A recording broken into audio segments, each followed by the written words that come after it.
going on, everybody? We're going to wait a few minutes for everybody to get in the building before we start this conversation on a Friday night.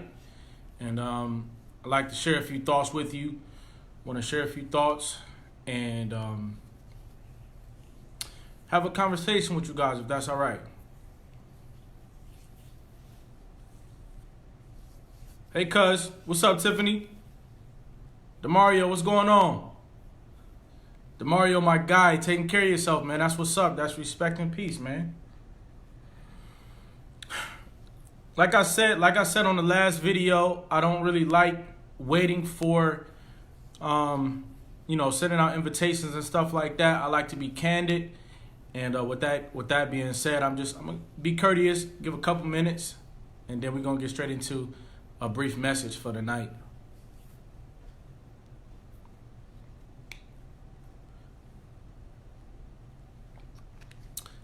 If y'all can, just hang out with me for 10, 15, 20 minutes. That's all I'm asking of you Friday. I want you to watch the new movie that's out. I want you to watch the boxing matches. I want you to watch, your children, enjoy time with your family. Your brother Cedric is just trying to share information a little bit, share a brief message, and then I'll be out of your way.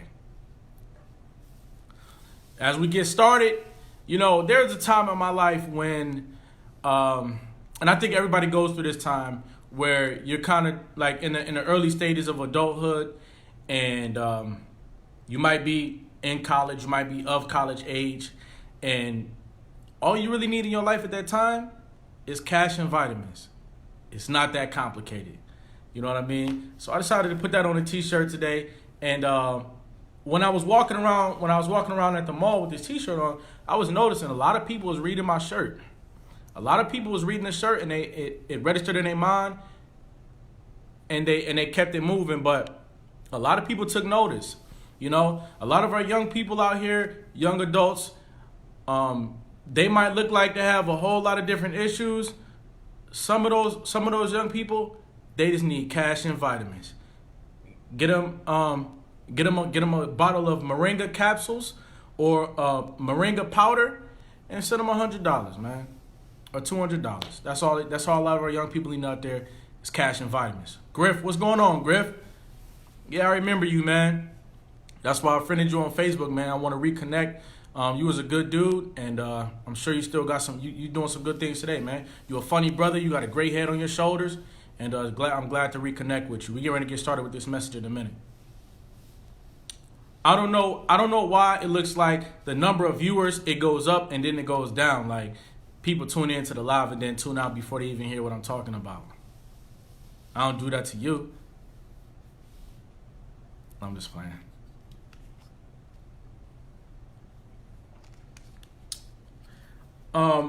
In my last live, I forgot to do some shout outs. So today I want to do some shout outs. Shout out to my little cousin CJ. Today is his birthday. Shout out to him. Shout out to my little sisters, all my little sisters. Shout out to my little brother Cordell. Shout out to my grandmothers out there, my great grandmothers out there. Shout out to my mom. Shout out to my aunties, my uncles, my cousins. Shout out to my whole family. Shout anybody that knows me. If I was in school with you, I'm shouting you out. My guy Corey, I went to school with. I see you stepping into your dream, and you're doing a catering business. It looks like it's going successfully for you. I think that's what's up, man. I salute you for that. My guy Adisa out there, my guy Adisa from school. You out there, you fighting cancer, man. I support that. I hope you overcome cancer, brother. You know what I mean? And if I can, I will donate to you again, man. I will donate again. So shout out to you, Ernest. Pat the barber. I see Mrs. Savage in here. Tell Pat I said shout out to him. Pat always gave me knowledge and wisdom himself. He would always say, I am what I am, and it is. That's my guy, and I appreciate him for being a stand-up man in our community. I want to send a shout out to Tyne. She had an amazing glow up, and I'm proud of her. I think everybody should expect and call out the glow up from everybody around them. But when you're doing that, I gotta salute that. Tyne is really doing her thing right now. My little cousin Landis getting ready to graduate from school. I'm very proud of her. Marsha was a longtime mentor of mine. We recently had a conversation, and I was just reinvigorated by the fact that she's encouraging me, and she's doing an excellent, outstanding job with her family. And Ernest, I see you in the building. What's good, brother? Hey, listen, I'm gonna get straight into it. My last live, I was serious, I was passionate, and I know sometimes you think, wow, Cedric is coming on really strong. But as soon as I got out of that live, y'all, I saw there was this documentary about this young man, Gabriel Fernandez or something like that. And this young man was abused, and I'm pretty sure this young man passed away, if I'm not mistaken. You know what I'm saying? This young man was in the system, he was in foster care, and he passed away due to abuse and neglect. You see what I'm saying? And see, that's where my sense of gravity comes from. That's where my sense of gravity comes from. That's why I'm so serious. People out here dying, man. I'm not going to turn up like that tonight. But I wanted to be clear that there's a time and a place and a reason why I'm as serious and passionate as I am, when I do certain messages. All right? But tonight what I wanted to talk about is the fact that there's something missing. There's something missing out there, y'all. You got universities, you got colleges, we got churches, we got synagogues and mosques, we got all different types of institutions that you can get into and belong to, but in our communities, we don't have people teaching you how to be an adult, how to be a man, how to be a woman. You see what I'm saying? We need to reinstate academies and institutions that teach you how to be a man. I'm not here to teach you particular histories. I'm not here to teach you particular math and science. I'm here to teach you how to be a man. I'm here to teach you how to be a woman. The most important pivotal moments of my journey was when I decided that becoming a man and learning what it meant to be a man, a substantial man and a real man, was more important than practically everything else that was going on in my life at the time. It's the most important decisions that I made in life. I recognize that every young man today at some point is going to decide or not that he needs to learn how to be a man. He needs to discover what a man is, and he needs to learn how to be it, and he needs to learn how to be it correctly and accurately, so that no other so-called man or a real man doesn't pull you by the coattail, pull you to the side of the room, and talk to you about your manhood or your lack of manhood. You don't want that. You don't want that. Our young ladies out here, they glowing up. They making choices in life to be responsible, to be mature, or not. And it's hard to pull them aside at the family function and say, you know what? Your actions and behaviors is not very ladylike. They're not very becoming as a woman. That's a hard conversation to have. That's what I wanted to talk to you guys about tonight, though, guys, is that we need to reinstate an academy, an institution for teaching our young people how to be men and women. That alone. That's why the Pride Empowerment Network exists, family. The Pride Empowerment Network exists to teach young men and women how to become men and women. Okay? To that end, let me say this. I'm not a full-grown man yet. Okay? I'm not a full-grown man yet. I'm a young man. I have the wisdom. Dion, what's going on? I have the wisdom, and I have the humility and the boldness to understand that I'm a young man, and that we all have, other young men have the challenge of becoming men, and we need more conversations, we need more education, and we need more of an initiative from our elders and people who are solid, solidified, bona fide men to provide their insight, provide their knowledge, provide their wisdom, and provide their vision. Men specialize in vision. The reason why men specialize in vision is because men have the gift of extra testosterone, which you would need to manifest your vision. See, it takes testosterone to manifest your vision. That's why men have a special job to do in this world. Men have a special job to do in this world. Your first responsibility is to respect the women that manifested you. See, every man come from a woman. Every man had a woman who went through a pain and a sense of emotional standpoint, almost beyond death, to bring you to this earth. So your first objective is to learn the principle of respect. But you weren't manifested into a man for no reason. Now, as I get into this conversation about manhood, I want to be clear. Women are the left. Out of that left comes the man. The man is right. The man and the woman work together to create a present, a gift, which is a child. So it's not that the man is first. And don't take that with a grain of salt, because that's a fact. But it's also not just that the woman is first and the man is lost to be whatever we say he is. No, the man is also first, but the man was begotten by a woman. There is divinity in that understanding. There is spiritual hygiene in that understanding. And there is overall collective consciousness in the understanding that man was manifested from a woman.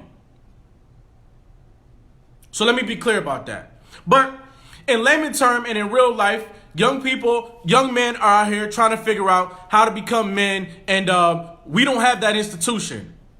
If we have that institution, it's not widely known. It's not viral. I've never heard of it. If you've heard of it, let me know about it so I can go in there and check out their philosophy, because I'm in the process of creating it. I wish I had a woman next to me, a female broadcaster who could discuss the importance and all the points that she would feel need to be instituted in a women's academy, because I don't want to sit here and speak for women because I'm not a woman. But my mother birthed me. Several women raised me. So women are very much alive and well in me. When you listen to Cedric, you're listening to all the mothers that raised me. When you listen to Cedric, you're listening to all the aunties and the cousins that said something that was correct and positive to me. When you listen to me, you're listening to all of my men and all of my women that contributed, that deposited into the person that I am today. But I do believe that there should also be a woman who's saying some of the same things that I'm saying. And I would love to have her on a podcast, love to broadcast her on Facebook, so that we can be open about the fact that I'm not trying to speak for everybody.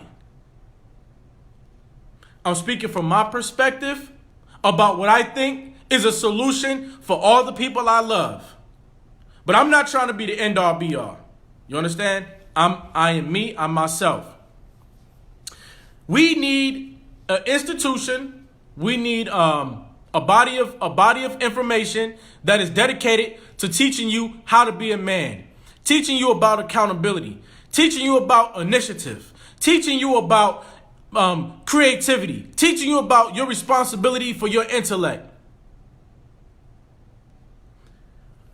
A message I'm going to give you guys tonight is this. And by the way, none of the things I say came out of a book. None of the things that I say came from somebody else's source. These are things that originated in me, that were validated by information that I was found, that was validated by people in my life who told me things along the way that allowed me to arrive at this understanding.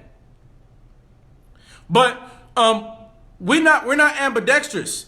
We're not ambidextrous in our communities, and what that causes is it causes lopsidedness. You have women who are women only. You have men who are men only. And what happened is, in our communities, you have women who are hyper feminine and you have men who are hyper masculine. And then all the people in between, those are the ones who you really call real people. The people in between are the ones that we call real people, the people that you consider to be grounded. Everybody needs to be grounded by obtaining a mastery of your left and your right. What I mean by that is this. Your heart is on the left. Your brain is on the right. And your eyes are in the middle. So you got to listen to your heart. You have to synthesize what your heart is saying in the brain. And you have to synthesize that, and you have to manifest it through your vision. This is how you achieve vision. I talk to people who they don't have an idea of what they want to do with themselves in life. They don't have an idea what their purpose is. They don't have an idea what their destiny is. They didn't have a dream last night. I talk to men. I talk to men who are very much about macho and machismo and bigness. That I'm bigger and more violent. That I won. That I beat you. That I'm into sports. Sports is more important than human resources, and it's more important than social capital, and it's more important than your child welfare concerns in your life. Hypermasculinity. I see women that won't even talk to you if they don't think that you've achieved a certain level of achievement in your life. Women that won't give you the time of day if you're not driving a vehicle. Women who don't consider you a man if you don't own anything. Okay? And so what we're doing is we're violating one another. Everybody has the capability of being an adult. But the situation that we're in right now is that we're not encouraging people to become adults by creating an institution that teaches you how to be a man and creating an institution that teaches you how to be a woman. And then all of us as a community investing in this institution, believing in it, contributing to it. If you think that Cedric's idea of being a man is incomplete, or Cedric's idea of what a woman should be is incomplete, come and contribute. That's the point. Come and contribute. You're more than welcome. But that's what we need. We need that institution, family. I was in a prison last week. I cut about 62 heads on Wednesday. And I was listening to some young men who were in there for murder. Now, these young men were, they were about 19. They were 18 and 19 years old. And they can't get their hair cut while all the other inmates getting their hair cut because they underage. Right? So when I'm cutting these young men's hair, 18 and 19 years old, they're in there by themselves.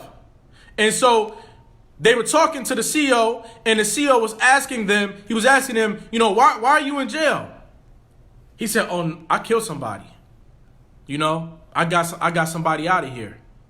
And the other young man said, I was selling drugs. I was doing my thing. I was doing my 1-2. And the CO said, well, why did you choose that life? And the young man said, because I didn't have no other choice. I didn't have nobody to show me the ropes. I didn't have nobody providing a nice, clean, positive environment for me like they provided for you, CO. Nobody provided a nice, safe environment for me the way your family provided for you, CO. Now, this is funny because the CO was white and the young men were both black. The man that was in jail for selling drugs was black, and the young man that was in jail for murder was black. They was both black. The CO was white. He telling the CO that he in jail because his family didn't provide a safe, edifying environment for him the way that the CO's parents had provided for him. Right? Now, I held my peace because I had about 40 more heads to cut, but what I wanted to tell that young man is this. You got people in your life that was telling you to do the right thing, but you didn't want to listen to them. You got hardworking men and women in your family that they might have worked with you if you was willing to pull your pants up and live a positive life. Listen. Living a positive life is listening. You don't become perfect by yourself. You got to listen. You had a grandmother, a grandfather, auntie, uncle, cousin, big brother, big sister. Somebody was a hardworking member of your family that you did not listen to. And so the truth is you was possessed. The truth is you was possessed. Young men and women in our communities are possessed. We possessed by the poor habits of people in our communities that we see every day. We possessed by the people that are outside up to no good. Then we possessed by the people in school that's up to no good. We possessed by the music that's condoning things that are no good. And then we're possessed by the great feeling of it all. We're possessed by the great feeling of putting on a bunch of name brand clothes and some earrings, hoping for $1 million and some jewelry, and engaging with young women. Or if you're a woman, engaging with young men and cracking jokes in school and talking about what you watched on TV last night, looking forward to the next dramatic event, looking out the window for the next dramatic event. We love it. So what I wanted to say to these young men, y'all was possessed. You thought that the man's life next to yours was meaningless because you're taking life as a joke. Why? Because you're not listening to the members of your family. None of them. Most of them could have been messing up. Most of them could have been providing a poor example, but you didn't listen to none of them. That one that goes to church and tries to do the right thing, you didn't listen to them. You listened to the other people outside that was lost. Now here you are.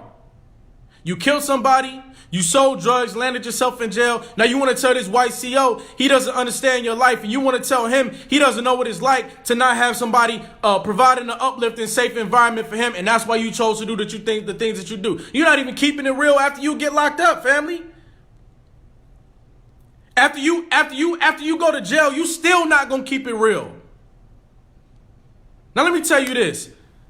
I came from the same environment. I came from the same opportunities. I made some ridiculous choices along the way. But it was plain and clear to me that I had to preserve my life. How am I going to preserve my life when I'm willing to fight everybody? How? You think this man don't got a big brother or big cousin that can knock you out? How am I going to preserve my life by selling crack? You think I'm not going to get arrested for selling crack? There's police and cameras everywhere.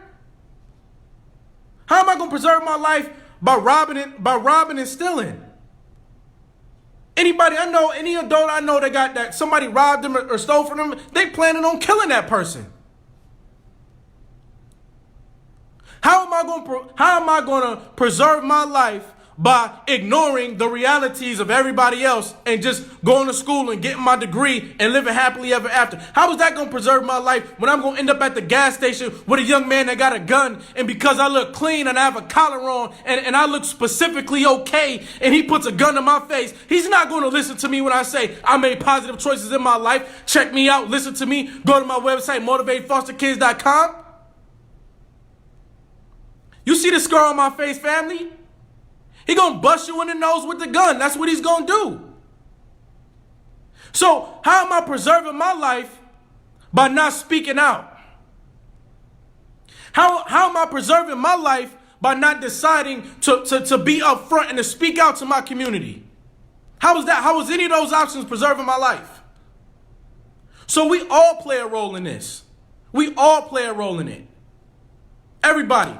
The man that sells drugs, the man that's womanizing, the man that's robbing and stealing, the man that's just materialistic, the man that got $1 million and left and ran.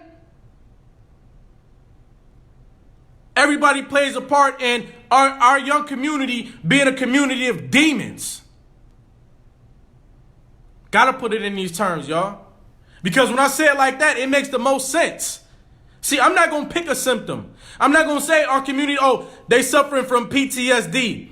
I'm not going to say they suffering from they suffering from attention disorder.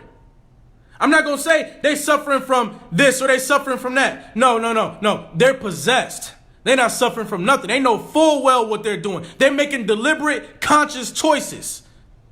There's nothing wrong with them. They're making choices because they're not being fed the real material that they need. Which brings me back to my original point. Family, we're not being fed the real content that we need in our communities. Nobody's teaching us how to be a man. Nobody's teaching us how to be a woman, and not letting us go until we are safe and secure as a man and a woman. Nobody's doing that. So now you got people that's 40 years old, still not a man. We got people 40 years old, still not a woman. That's not a problem to y'all? So family, tell me how. How can I just make videos of me being funny and me being happy and positive and not really honing in on the actual point. The actual point that we missing out on a whole body of knowledge, man. And if we don't provide it, guess what? The number one drug dealer in our community, he's still the most attractive guy. The number one woman in our community that's dating all of the guys, that's all she wants is hair weave and a new purse, she's still the most attractive person. And she's still the most attractive woman. That black teacher in the school, the one that's teaching all the kids because all the other teachers not good enough, she's still the number one woman in your life. Not even your blood relative. She's not even your blood relative. She's the greatest woman you know.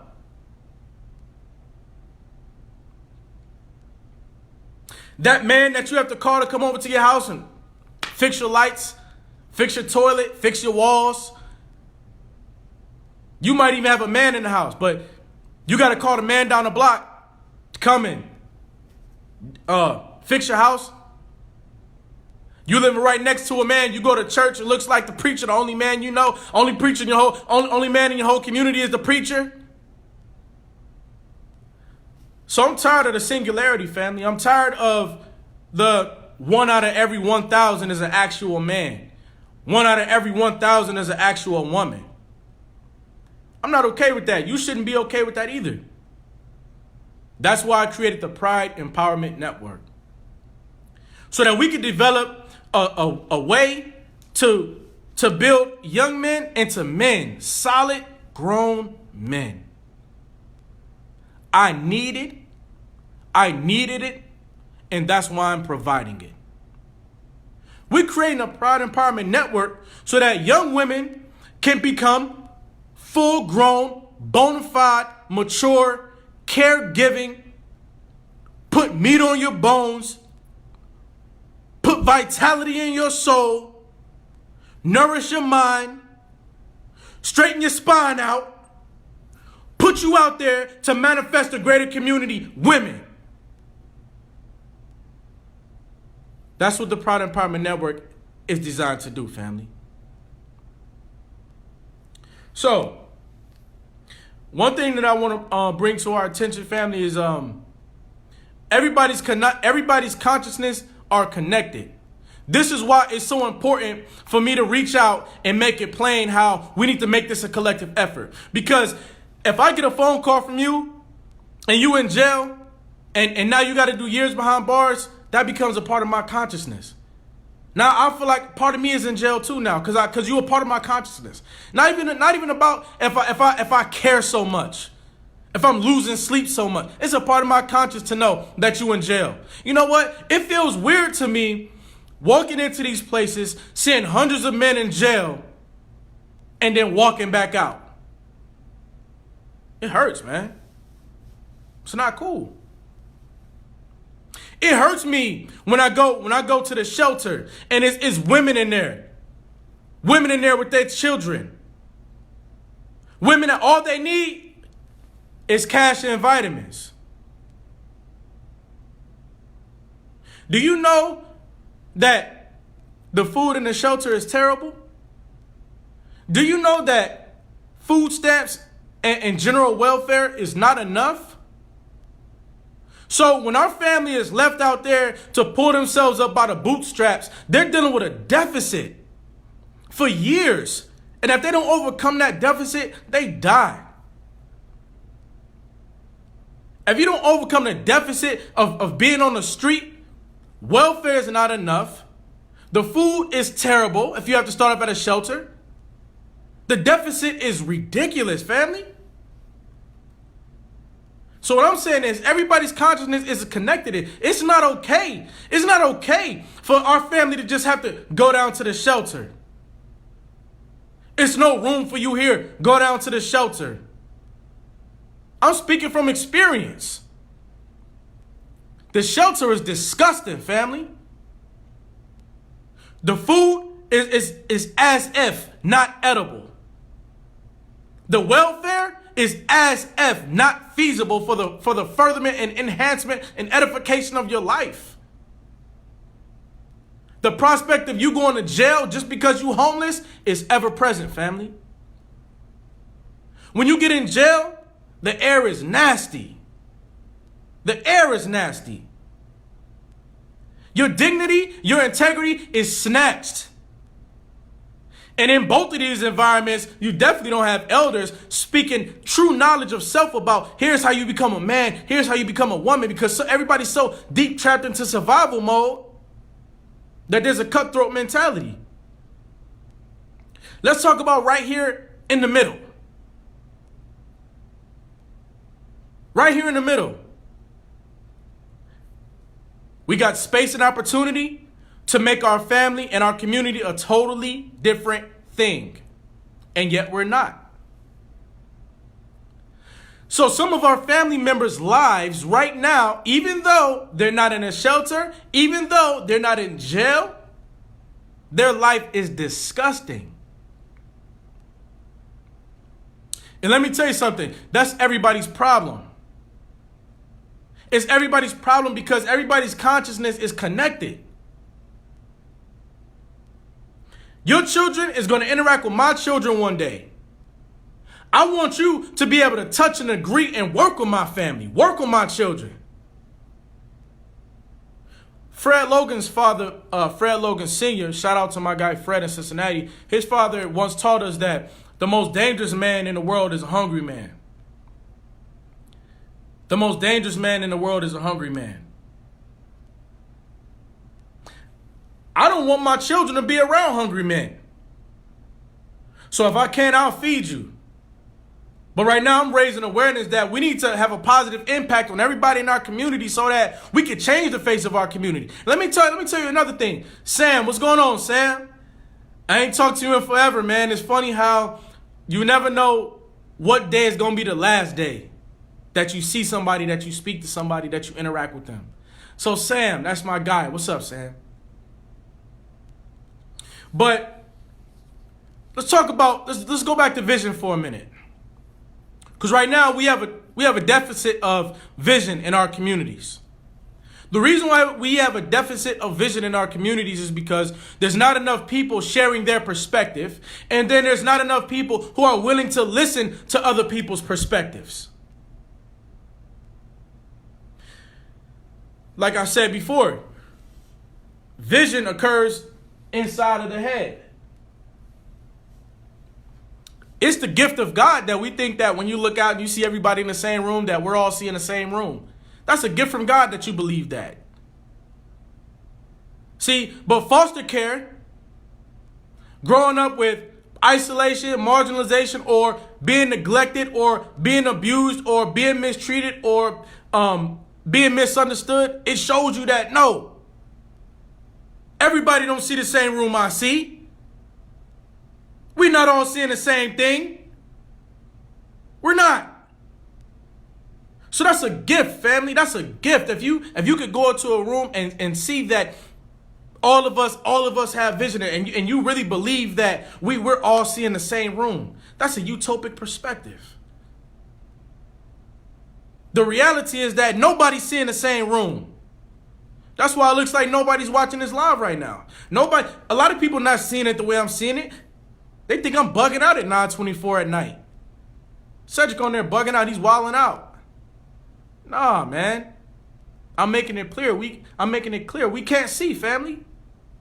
We can't see unless everybody hold their mirror up. Everybody got to hold their mirror up. Your mirror is your perspective.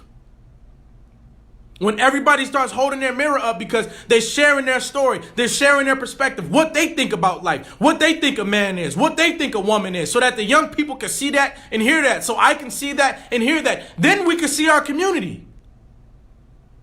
Right now, you can't see the community because nobody's sharing anything.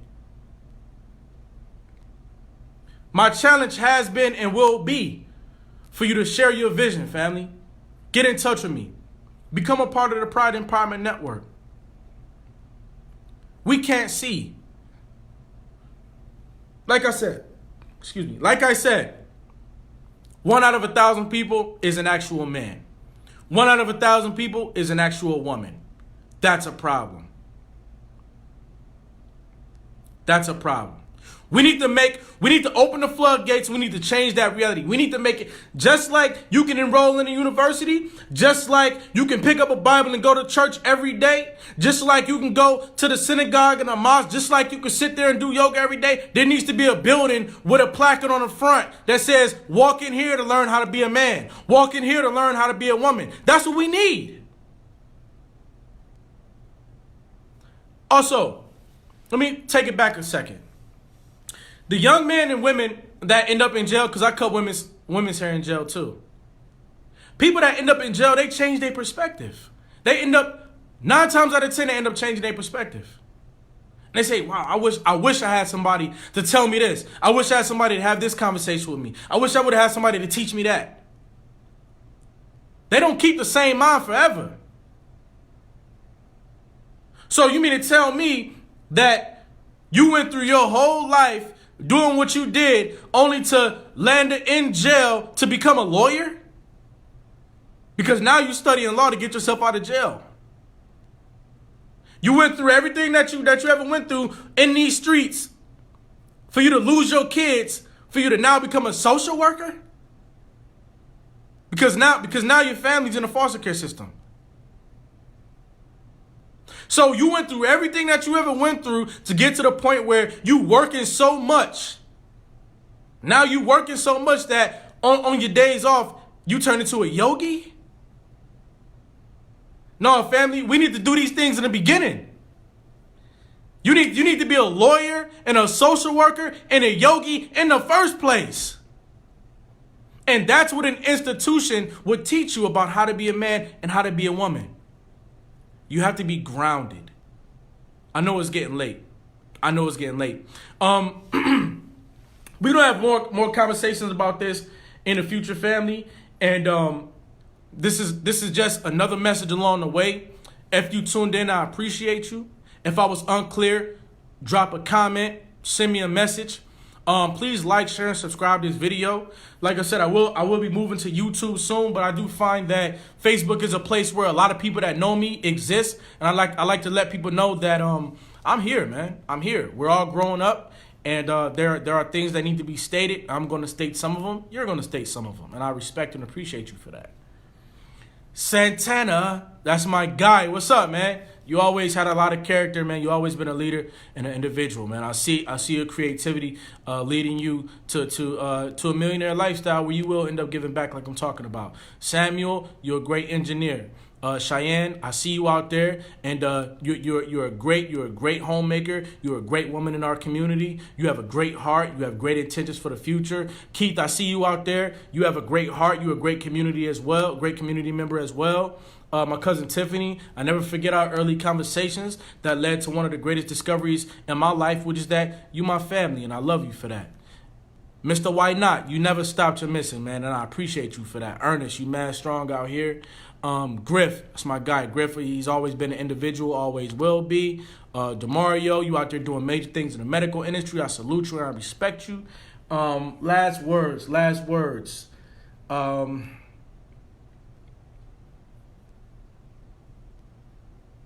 Yeah, this is my last word, man. When I did my first speech in 2006, I had all these notes about what I wanted to say in that speech. I had all of these notes. And my mom, Yolanda Riley, she used to take me to all my speeches. And my very first speech, I had all these notes written out on index cards. And I had to get out the car and put something in the trash. It was a big dumpster. And I was so zoomed into my notes that I took the cards with me. When I went to throw the garbage in a can, I accidentally dropped the index cards in a dumpster too. And let me tell you something, man. Life is not scripted. The greatest difference that you'll make in this world, it's not going to be scripted. Open the valves of your heart and let that flow freely. You understand? I will be releasing more refined media in the future, but these live streams is just a way for me to let you guys know I'm original, I'm authentic, and I'm real, man. Talk to you guys soon. Like I said, we need an institution teaching our young men how to become men and our young women how to become women. That's what we need. That's the missing link. Doesn't need to be an extension of the church. Doesn't need to be an extension of the college and university. It needs to be its own establishment. It needs to be its own field. It needs to be its own science. It needs to be its own body. It needs to be its own. And whatever your idea of God is, we'll go there and manifest. Talk to y'all later. Peace.